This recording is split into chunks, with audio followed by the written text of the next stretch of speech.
एक बार फिर से अपने programme 40 days of knowing God में आपका स्वागत करते हैं। मैं विश्वास कर रहा हूं कि आप आशीष पा रहे हैं और धन्यवाद आपके लाइक्स के लिए, धन्यवाद आपके कमेंट्स के लिए। आप ऐसे ही हमसे जुड़े रहें। आज एक बात आपके सम्मुख रखूंगा जो शुरुआत में हो सकता है आपको अच्छी ना लगे सुनने में, लेकिन सच यही है। क्या परमेश्वर हर प्रार्थना का जवाब हाँ में देता है? और मैं कहूँगा नहीं। क्या उसे हर प्रार्थना का जवाब हाँ में देना चाहिए? और इस बात के लिए भी कहूँगा नहीं। क्यों? क्योंकि मनुष्य असिद्ध है, उसकी सोच असिद्ध है, उसकी मांग असिद्ध है, और इसलिए परमेश्वर किसी असिद्ध चीज़ की मांग को पूरा नहीं कर सकता, क्योंकि वह सिद्ध परमेश्वर है। जिस चीज़ में त्रुटियां हैं, जिन चीज़ में गलतियां हैं, परमेश्वर उन मांगों को पूरा नहीं कर सकता। बाइबल में कुछ यूं लिखा हुआ है।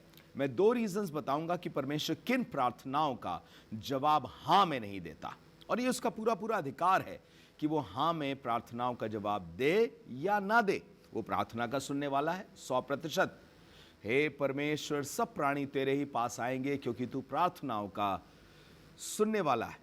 लेकिन सुनिएगा, कुछ रीजंस हैं, 2 विशेष रीजंस हैं, कारण हैं, जिनकी वजह से प्रार्थनाओं का जवाब हाँ में नहीं आता।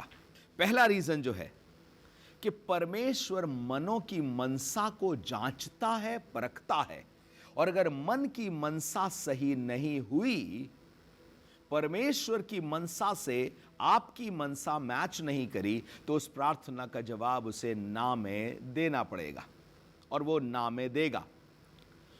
क्योंकि परमेश्वर के वचन में ऐसा लिखा है, याकूब उसके 4 अध्याय 3 पद में, तुम मांगते हो और पाते नहीं, इसलिए कि बुरी इच्छा से मांगते हो। ये कौन सी बुरी इच्छा थी इनके पास? क्या एक परमेश्वर से प्रार्थना करने वाला जन भी कोई बुरी इच्छा रख सकता है? डेफिनेटली। कौन बोला कि परमेश्वर से प्रार्थना करने वाले लोगों में बुरी इच्छा नहीं होगी? मैं उस समय की बात कर रहा हूं, उस कलीसिया की बात कर रहा हूं जो अभी यीशु मसीह के बादलों में उठाए जाने को देख रही थी।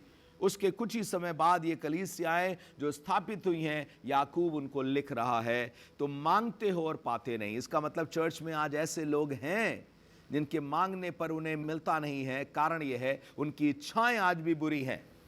क्या यह संभव है कि चर्च में होने वाला भी कोई बुरी इच्छा से मांगे? अब सुनिएगा, बुरी इच्छा को डिफाइन कैसे कर रहा है वो।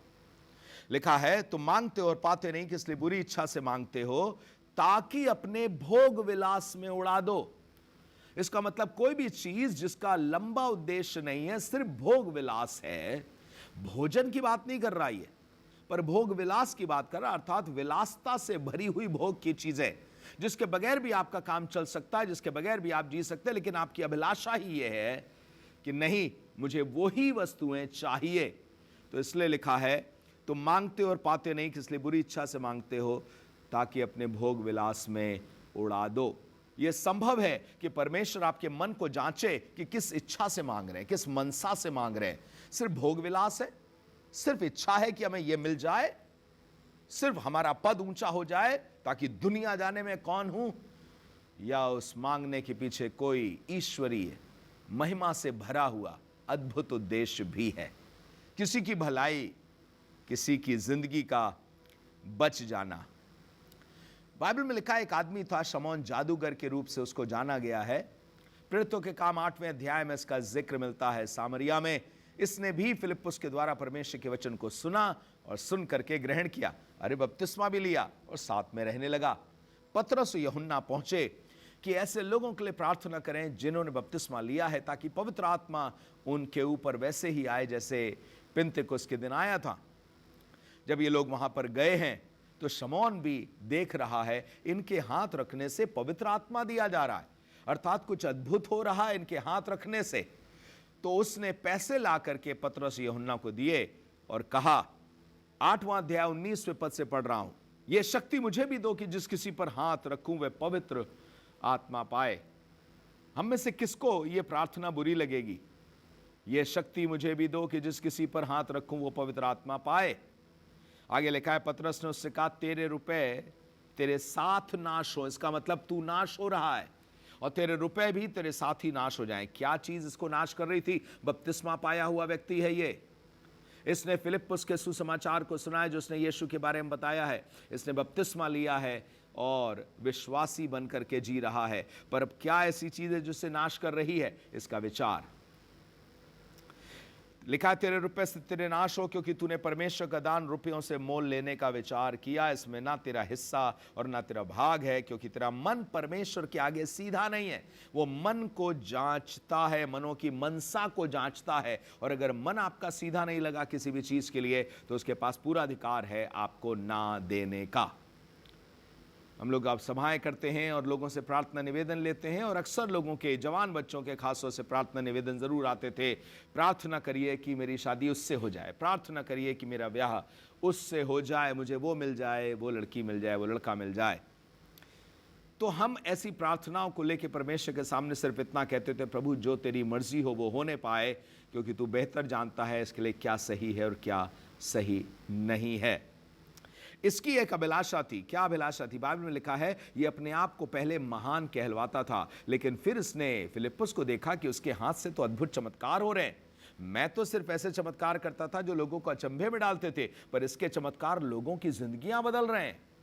अंधे चंगे हो रहे हैं, लंगड़े चंगे हो रहे हैं। जब उसने देखा तो सारे लोग उसकी तारीफ कर रहे हैं, तो उससे लगा मुझे भी यही वरदान चाहिए, मुझे भी यही पावर चाहिए। क्यों? क्योंकि अब मेरी प्रशंसा कम हो रही है, अब मेरा सम्मान कम हो रहा है, क्योंकि सब लोग इसका सम्मान कर रहे हैं, फिलिप्पुस नाम के इस व्यक्ति का सम्मान कर रहे हैं।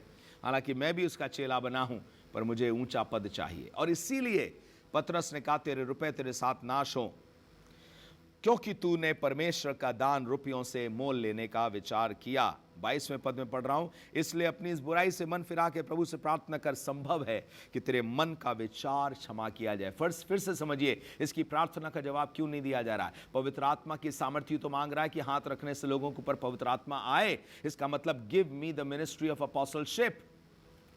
उसने कह रहा तू समझ नहीं रहा है, ये वरदान रुपयों से नहीं होता, ये वरदान गलत मनसा वालों को नहीं मिलता है, ये वरदान परमेश्वर की ओर से होता है। और 23वें पद में ऐसा लिखा है, पतरस कहने लगा, मैं देखता हूं कि तू पित्त की सी कड़वाहट और अधर्म के बंधन में पड़ा है। कोई जन बपतिस्मा लेने के बाद भी कड़वाहट और अधर्म के बंधन में हो सकता है? डेफिनेटली। चर्च में होने के बाद यस, जिसने आश्चर्य कर्म देखे, हाँ, प्रार्थना करने वाला, हाँ, जो पवित्र आत्मा को चाहता है, जी हाँ, ऐसा व्यक्ति भी अधर्म के बंधनों में जकड़ा हुआ हो सकता है। और इसलिए आपसे कह रहा हूं, परमेश्वर बाध्य नहीं है कि मनुष्य की सारी प्रार्थनाओं का जवाब दे। वो मनों का जांचने वाला परमेश्वर है, और वो देखता है कि कौन सी प्रार्थनाओं का जवाब देना चाहिए और कौन सी प्रार्थनाओं का नहीं। फिर हम देखते हैं लूका 12 अध्याय में एक आदमी आया, 13वें पद से पढ़ रहा हूं। फिर भीड़ में से एक व्यक्ति ने यीशु से कहा, हे गुरु, मेरे भाई से कह कि पिता की संपत्ति मुझे बांट दे। मेरे भाई से कह, मुझे मेरा हिस्सा चाहिए। हम अलग हो जाना चाहते हैं, मुझे मेरा हिस्सा चाहिए, मेरी संपत्ति का हिस्सा मुझे मिल जाए। ऐसा लग रहा कोई बुरी बात नहीं चाह रहा है, मुझे मालूम नहीं क्यों, पर आगे लिखा हुआ है, यीशु ने उससे कहा, हे मनुष्य, किसने मुझे तुम्हारा न्यायी या बांटने वाला नियुक्त किया है? मुझे बताइए, क्या यही तो प्रार्थना कर रहा है ना? मेरे भाई से कह दे कि संपत्ति का हिस्सा मुझे बांट दे। और यीशु मसीह कह रहा, किसने मुझे तुम्हारा न्यायी या बांटने वाला नियुक्त किया है? और तुरंत अगली बात कही, और उसने उनसे कहा, सावधान रहो।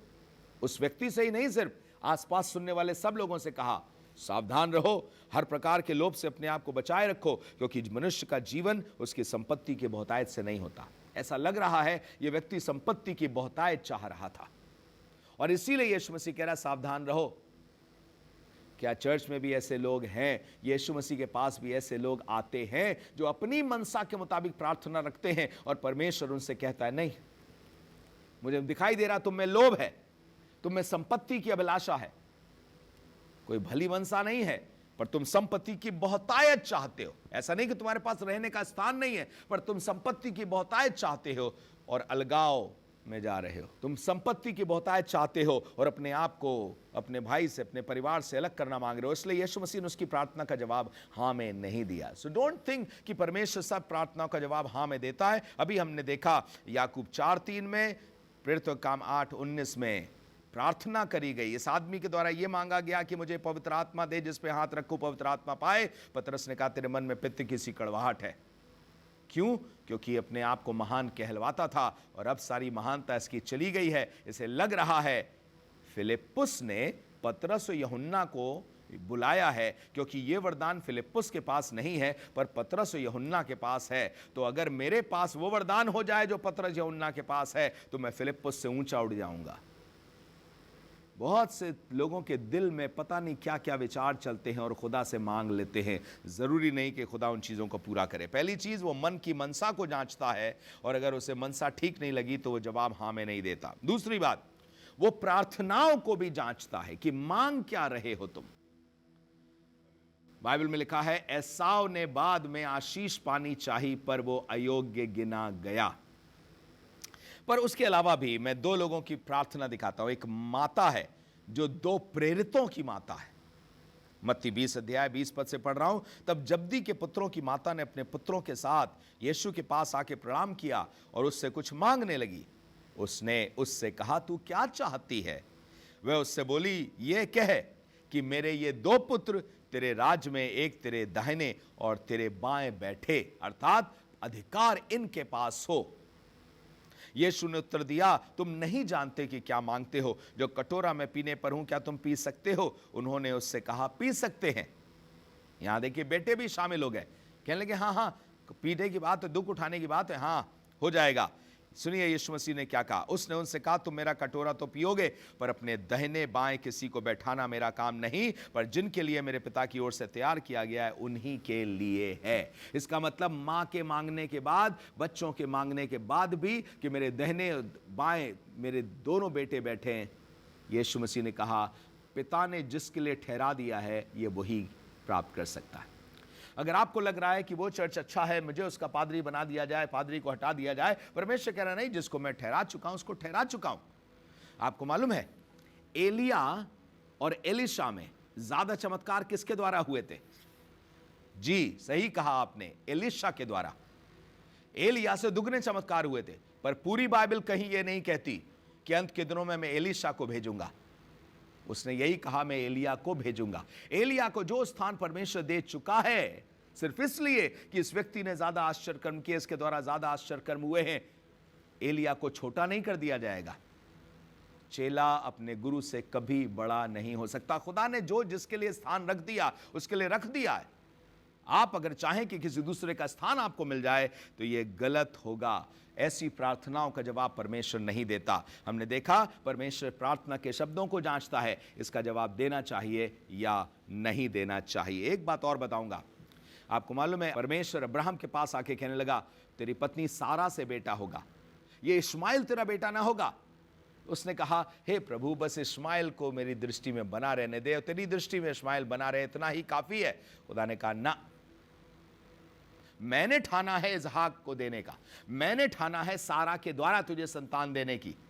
मैं शरीर की संतान से खुश नहीं हूं। तुमने अपने शरीर की अभिलाषा में होकर के सारा की बात सुन के हाजरा के पास गए, उससे इश्माइल पैदा हुआ है, और तुम कह रहे हो कि इश्माइल को ही सिर्फ रहने दे, मुझे इसहाक नहीं चाहिए। क्या खुदा ने मान ली उस बात को? नहीं। परमेश्वर अपनी योजना के तहत काम करता है। पृथ्वी पर सब कुछ अपनी योजना के तहत काम करता है। सब कुछ सिर्फ आपकी प्रार्थनाओं से नहीं होता है। आपकी प्रार्थनाएं जरूरी हैं, अच्छा है, लेकिन सुनिएगा रोमियो 8वां अध्याय उसके 26, 27, 28 पदों में क्या बाइबल कह रही है। इसी रीति से आत्मा भी हमारी दुर्बलता में सहायता करता है। हमारी दुर्बलता क्या है? आगे बता रहा है, क्योंकि हम नहीं जानते कि प्रार्थना किस रीति से करना चाहिए या प्रार्थना क्या करना चाहिए। इसलिए इंग्लिश में लिखा है, what we ought to pray we do not know. हमें क्या प्रार्थना करना चाहिए, परमेश्वर से क्या मांगे, हमें यही नहीं मालूम। आप देखिए, जिस किसी को फीवर है वो अपने फीवर के जाने के लिए दुआ करेगा, पर क्या पता फीवर जो है अंदर किडनी के किसी इंफेक्शन की वजह से हो रहा है। आप तो चाहोगे बस फीवर खत्म हो जाए, लेकिन डॉक्टर क्या बोलेगा? ना ना ना ना, किडनी ठीक होनी चाहिए, फीवर अपने आप जाएगा। परमेश्वर भी बोलेगा अंदर का धर्म ठीक होना चाहिए, बाहर अपने आप ठीक होगा। लेकिन मनुष्य की प्रार्थना सिर्फ बाहर की परिस्थितियों को ठीक कराने की होती है, और परमेश्वर अंदर के व्यक्तित्व को ठीक करने के लिए काम करता है। सो यहां पर लिखा है, हमारी दुर्बलता में आत्मा हमारी सहायता करता है, क्योंकि हम नहीं जानते। हमारी दुर्बलता क्या है? हमें नहीं मालूम कि प्रार्थना क्या करना चाहिए, किस रीति से करना चाहिए, परंतु आप ही आत्मा ऐसी आहें भर भर कर जो बयान से बाहर है हमारे लिए विनती करता है। सुनिएगा, मनों का जांचने वाला जानता है कि पवित्र आत्मा की मनसा क्या है, क्योंकि वो पवित्र लोगों के लिए परमेश्वर की इच्छा के अनुसार विनती करता है। और हम जानते हैं कि जो लोग परमेश्वर से प्रेम करते और उसकी इच्छा के मुताबिक बुलाए हुए हैं, उनके लिए सब बातें मिलकर भलाई ही को उत्पन्न करती हैं। अर्थात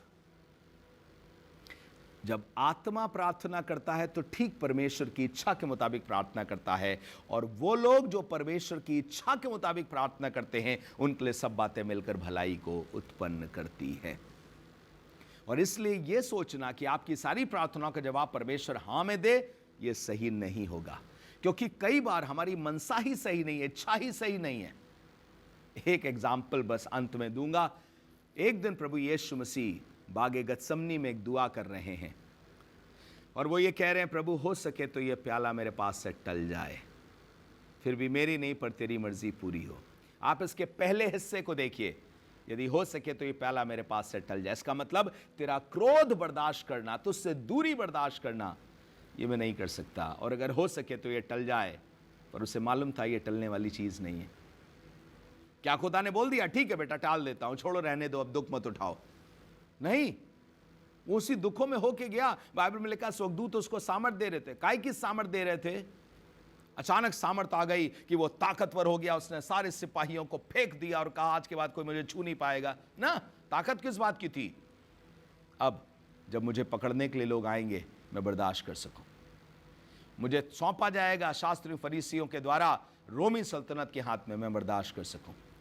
मुझ पे लांछन लगाए जाएंगे, मेरी गुद्दी पे मारा जाएगा, थूका जाएगा, और मुझसे कहा जाएगा बता, भविष्यवाणी करके बता, मैं सबको बर्दाश्त कर सकूं। इसकी सामर्थ स्वर्गदूत उसे दे रहे थे। मैं भी आपसे एक बात कहना मांगता हूं, कई बार मनुष्य होने के नाते आपकी प्रार्थना भी दुखों से भागने की ही होगी, लेकिन कुछ दुख परमेश्वर आने देगा ताकि उस दुख के द्वारा अपनी महिमा को भी पैदा कर सके। इसलिए सारी प्रार्थनाओं में परमेश्वर हाँ नहीं बोलेगा, लेकिन फिर भी वो भला है, फिर भी वो अच्छा है, और फिर भी आपके लिए सब कुछ बेहतर उत्पन्न करेगा अगर आप विश्वास करेंगे और अपनी सब परिस्थितियों में उसके साथ बने रहेंगे। तो गॉड ब्लेस यू। प्रभु आपको आशीष दे। जब आपकी प्रार्थनाओं का जवाब ना में भी सुनाई दे और ना भी सुनाई दे, तब भी धन्यवाद दीजिएगा, क्योंकि प्रभु भला था, है और हमेशा भला ही रहेगा। God bless you.